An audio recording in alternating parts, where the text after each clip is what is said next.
સરદાના police સ્ટેશનના છેતરપિંડી અને વિશ્વાસઘાતના ગુનામાં છેલ્લા 5 વર્ષથી નાસ્તા ફરતા આરોપીને પકડી પાડતી ઝોન 1 એલસીબી શાખા.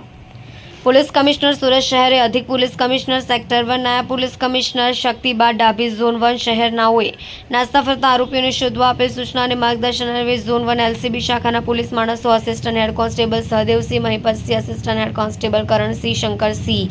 નાઓની સંયુક્ત બાતમીને આધારે આરોપી વિપુલકુમાર બાબુભાઈ ગોઠડિયા ઉંમર 41 ધંધો નોકરી રહેવાસી મકાન નંબર 74 મારુતિ વિલા સોસાયટી નંદસાડ ગામ તાલુકો કામરેજ સુરત મૂળ રહેવાસી અમરેલી નાને પકડી પાડેલ છે. ફરિયાદી પર્વતભાઈ વાંદાર સુરત નાઓની લક્ઝરી બસ જેનો અસલ નંબર GJ5AU 9300 આરોપીઓએ બદલી તેની જગ્યાએ GJ14W773 નંબર પ્લેટ લગાડી બસનો ચેસ નંબર અને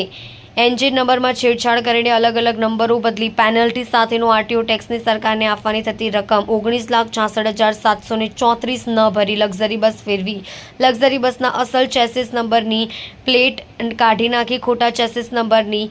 પ્લેટ લગાવી અસલ ચેસિસ નંબરવાળી પ્લેટ સગે વગે કરી પુરાવાનો નાશ કરી છેતરપિંડી અને વિશ્વાસઘાત કર્યો છે.